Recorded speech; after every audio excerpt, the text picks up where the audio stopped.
Coucou les amis, bienvenue dans cette nouvelle vidéo qui sera donc consacrée à mes meilleures lectures en matière de fantasy et de fantastique. Donc j'imagine que ce sera beaucoup de lecteurs de l'imaginaire qui seront ici, donc voilà, bonjour à vous.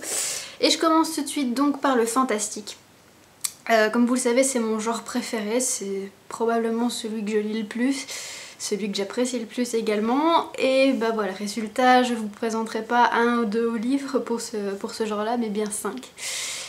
J'ai pas pu faire un choix plus restreint, c'était vraiment nécessaire de vous présenter ces 5 lectures-là que j'ai trouvées excellentes.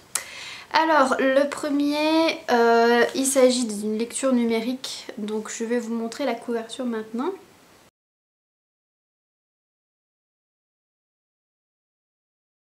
Voilà, il s'agit donc de Métaphysique du vampire de Jeanne A. Débat, publié aux éditions Ad Astra. Donc une toute petite maison d'édition, mais qui je pense publie vraiment des livres de qualité. Dans celui-là en fait, c'est un peu une bitlit à la française. Vu qu'on suit un vampire qui travaille pour le Vatican, un vampire gay qui a un caractère de cochon. Donc ça j'ai beaucoup aimé le caractère complètement, enfin voilà, il est râleur mais comme pas possible. Et il doit donc aller en Amérique du Sud pour essayer d'attraper un ancien nazi donc qui s'est enfui là-bas. C'est une bonne petite enquête, ça fait 150 pages environ, donc vous voyez c'est assez court, mais voilà, l'univers est bien là, il y a une personnalité très charmante avec le personnage principal. Donc voilà, globalement ça fait vraiment une très bonne surprise pour moi. Le deuxième livre en fantastique, je pense que c'est le meilleur que j'ai lu dans ce genre-là cette année. Il s'agit du Protectorat de l'Ombrelle, tome 1 Sans âme de Gail Carriger, qui est également du steampunk, donc on pourrait bien le mettre en science-fiction, mais personnellement je le mettrais plus en fantastique. Parce que voilà, pour moi, quand ça se passe sur Terre et qu'il y a des créatures surnaturelles, voilà, je mets ça en fantastique, donc tout simplement. Donc là, on suit Alexia Tarabotti, qui est une jeune femme de 25 ans ou 26 ans, qui voilà, est déjà considérée comme une vieille fille.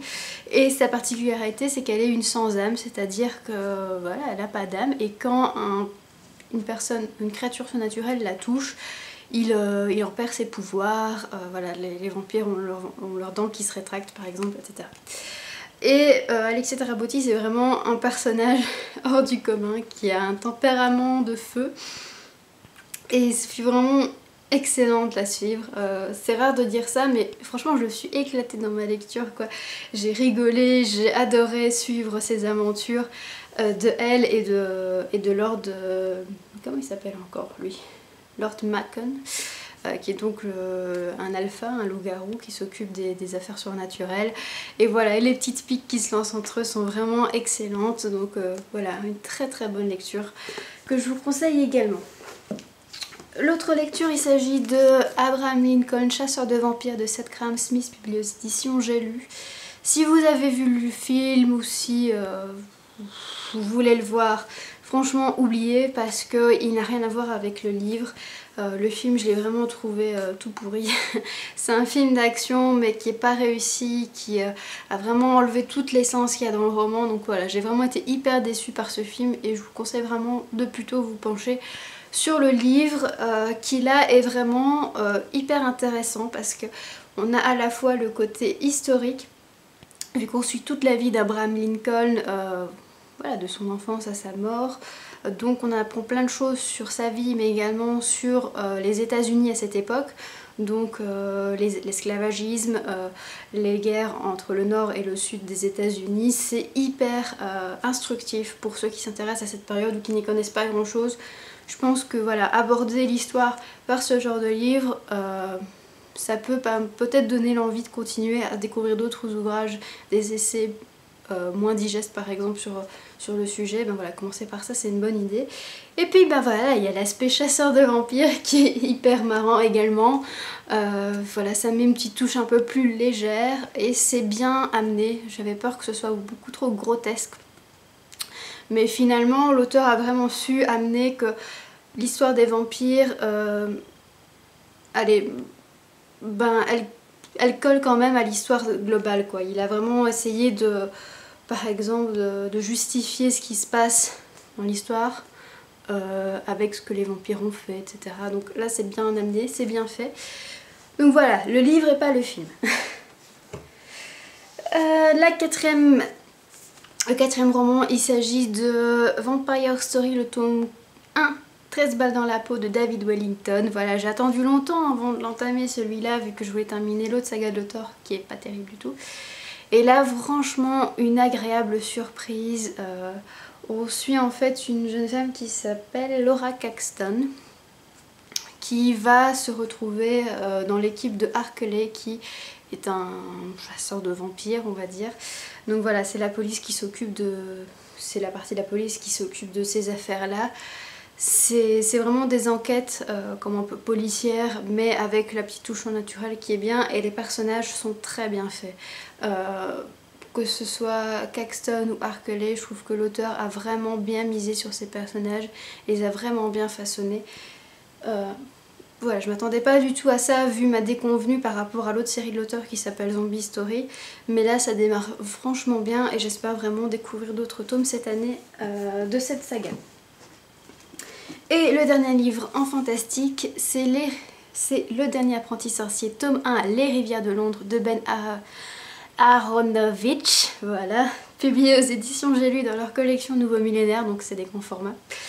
Là aussi, je m'attendais pas, enfin si, je m'attendais quand même à vachement aimer, vu ce que j'avais lu dessus. Donc c'est anglais, et il y a tout l'humour british dedans, et c'est surtout un gars qui s'appelle Peter Grant, qui est un policier qui vient de finir sa formation, et qui doit donc être dispatché dans le groupe qui... voilà, dans le secteur de police auquel il sera utile. Et il va finalement atterrir chez Nightingale, qui est le seul policier qui s'occupe des affaires surnaturelles à Londres. Et Nightingale va l'embaucher parce que Peter a des... comment dire, il est doué pour le surnaturel, on va dire. Et par exemple, il sait parler aux fantômes, il sait les voir, il sait leur parler, et donc il a une prédisposition, ouais, ça veut dire, pour la magie. Et donc on suit plusieurs choses en même temps là-dedans. Donc il y a l'apprentissage de Peter en tant que magicien, sorcier, par Nightingale, et en même temps voilà, c'est pas parce qu'il continue à apprendre pour devenir un bon sorcier qu'il se passe rien. Donc voilà, il doit résoudre plein d'enquêtes avec des vampires, des loups-garous, des divinités de fleuves, etc. C'est très bien fait, il y a beaucoup d'humour. Voilà, pour tous ceux qui aiment bien les séries anglaises, lancez-vous dedans, vous le regretterez pas. Le tome 2 est d'ailleurs déjà sorti, mais là je vais encore le lire, donc je ne me prononce pas. Alors en fantaisie, je vais montrer maintenant la lecture numérique que voilà.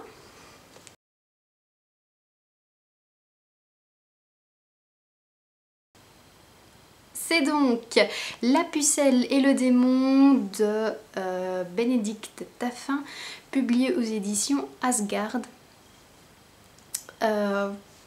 Que j'avais lu donc pour le mois de le mois de Bénédicte Taffin, donc sur Book en Stock chez The Pefuka, et j'ai été très agréablement surprise par ce récit où c'est l'histoire de Jeanne d'Arc qui est revisitée avec une touche fantasy.